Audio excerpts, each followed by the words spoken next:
course, we're very excited to have him on. We've had him on the phone a bunch, but he is a man who broke his wrist but still played in BYU's best win ever against Miami. A guy who still fits in his jersey, apparently, without pads. And he's one of the all-time interception leaders in BYU history, which brings us to our stat of the day. It's the BYU Sports Nation stat of the day. Derwin Gray and Kai Nakua are tied for fourth all-time with 14 picks. His name is Derwin Gray, and he is in studio. Dewey, Derwin, it's great to have you in studio, man. Thank you. It's good to be back home. You know, when you get older, I actually appreciate BYU more now and experiences. And so, man, I'm super. I haven't been this happy in a long time. Does it have to do with back-to-back overtime wins? Does that help? Well, that definitely helps. And so you know, kind of like when I look at games now. Winning and losing isn't the most important thing, but how you play is the most important thing. And so when you play with passion and unrelenting effort and a sense of belief that you can feel, I could care less about the score. Now, I like to win. I like to win at everything. But I think what's most important is how you go about what you go about. And the way this team is able to harness this energy and this passion and this effort, that's what excites me. And so I think the byproduct is them being able to win, but the secret sauce is it seems like this uncommon belief, uncommon enthusiasm, and uncommon effort. Do you think that having the win against Tennessee in overtime, how they did that, increased the level of passion? Because I almost feel like BYU has been, especially Independence, you know, under Kalani, BYU has been in those situations before and doesn't go the right way, and then for the rest of the season, like you say, complete opposite of passion. Yeah, so football, just like life, is about momentum, and so you build off of experiences. And so one of the reasons why I came to BYU way back in the day is because when I was a kid, I would watch Robbie Bosco. I was like, who's this Bosco dude? And somehow BYU would win. And so I'm seeing some of that old school magic in these kids that transcends talent. Like I like to look at recruiting stuff, and I guess Milne, number 82. Dex Milne. Yeah, like he caught a pass on a 4-star. Yeah. So like that transcends talent is when you believe and everybody believes. There's this tangible energy that you can feel, and so that's what I'm excited about.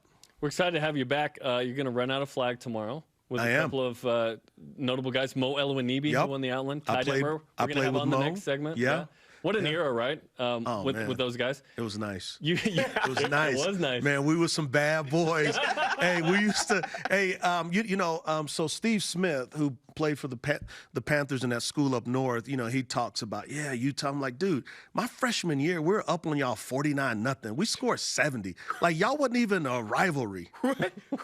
Oh, man, we had 49 on them at halftime. Like, Coach Edwards felt bad for him. He put in, like, people in the stands to play. This is all new to me. I didn't know we could score 70. Bruh, we used to beat them so bad it was ridiculous. Like, it wasn't even a rivalry. It was unfair for a while there. I was on the last team that beat Utah in 09. That's what's up. That's what's up. I wish that wasn't the case. Yeah. That'll end soon enough. Yeah, it will. Yeah. It will. Yeah. It will. You tweeted out a photo of you in your jersey. Yes.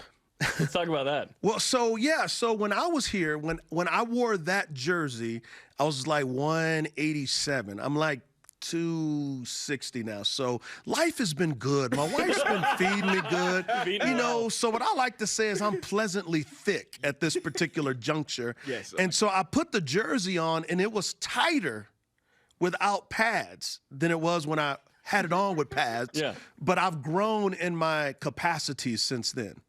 Not only intellectually, but in my flesh. I like to call it physical maturity. I like that. That's good. Yeah, like I'm a lot more mature these days. Then there's just more of me for my wife to love. Yeah, that's what it is. Exactly. You can take that one too. Yeah. Branded yourself. Branded, done. Done. Now, how old are you? I'm 31. Oh yeah, you got about 6 more years of abs. He has abs. I can tell. Like you can see through it. I can already tell. That's the way I used to look. Dude, that's serious. Yeah. Now I used to look like that, but your metabolism slows down. You start getting kids, and then at night you stress eat with ice cream. So. And then it just happens. They make fun of me all the time because they say how I eat is going to catch up with me. I always have. I've never said Bro, that, by the that's way. Fruit snack. I always have fruit snacks, gushers, just gummy worms. So, hey man, let me tell you, I was there. So I was looking through a scrapbook, and from like '93, one of the things in the paper was Derwin's Gray's sculpted chest should be a statue in the Joseph Smith Fieldhouse. No, seriously, I got the proof. Like I'm like, this is your future, pleasantly thick. This is it. Oh, okay. It's it. Okay. It's good, man. It's good. It's a wonderful life. Okay. Let's talk about what you've been up to post BYU, an accomplished career, and you've talked a lot about it. But like, hey, I would have never thought I'd be here. Oh, gosh. What did BYU do for you, and I guess help you accomplish? Well, the first thing is, in 1989, Coach Edwards came down to my high school at Converse Judson, right outside of San Antonio. I hadn't passed my ACT yet, and we had a conversation. And he says, "I believe in you, and I believe you're going to pass this test." And it took me 3 tries to get 16. In each of the tests, I never scored 16, but they combined the scores and various parts of it for me to get it on the last try. So that let me know that moment let me know that he cared about me, not just as a player, but as a person. And so I came to BYU as a compulsive stutterer. Straight out the hood.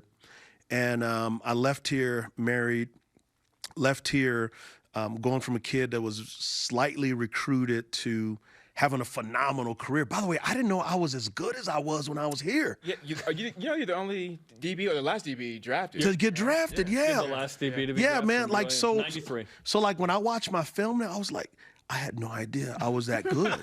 and so had a phenomenal career, but the relationships.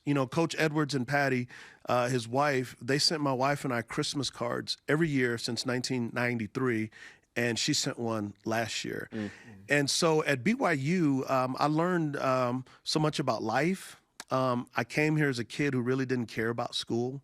And now I got like 2 doctorates. I've written 4 books. I'm writing 5 books, 5 and 6.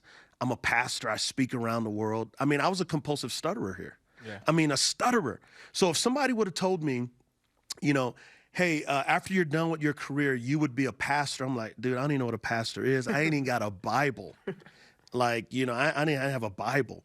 And so BYU's been really, really good to me, and that's why I'm loyal and bleed blue, because it's more than just what happened on the field. It's the relationships that I still have, with Tony Crutchfield and Irvin Lee and Ty. And Ty and I used to go fishing like all the time. Both San Antonio boys, and we'd go find somewhere to fish. And so I'm just appreciative of men like Dick Felt who coached me. Tom Homo, he used to let me wear his Super Bowl ring, and I'd be like, oh, man. He goes, you know what? One of these days you may have one if you work hard.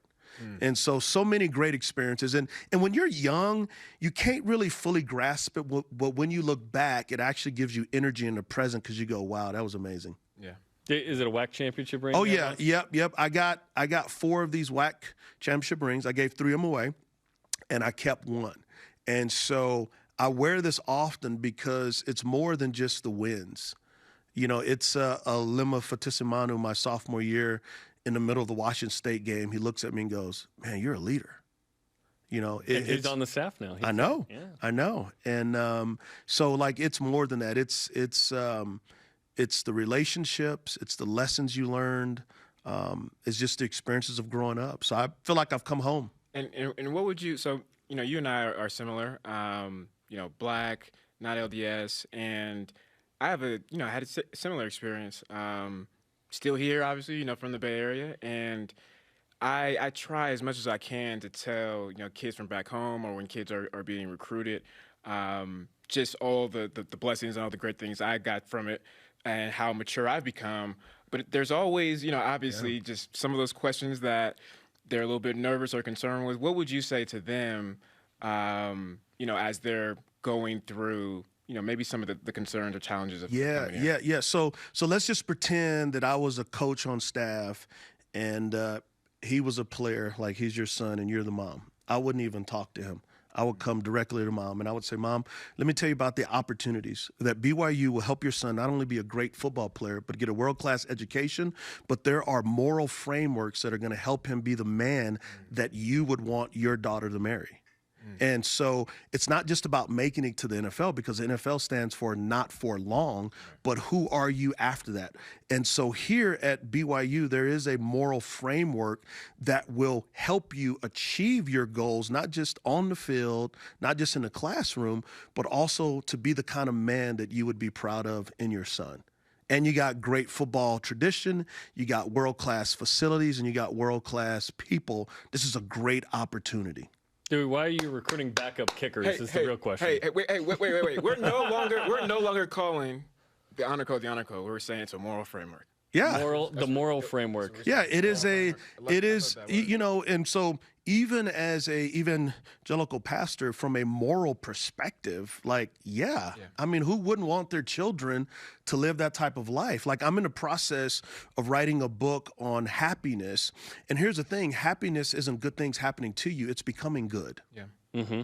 Happiness you can't control what happens to you. No, you can't. You can only do, control what right? you can control. But our culture says happiness is this external thing, when in reality, happiness is an internal transformation as a good God makes you a good person in this world. Mm-hmm. I love it. I think we talk sports in here somewhere, but I don't really care how much.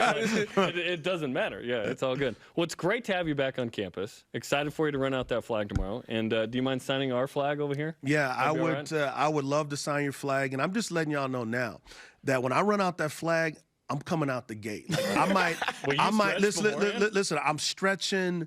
Are you wearing sweats? Like, man, listen. I'm wearing sweats. Got cleats? Get cleats. Hey, cleats and a sweet towel.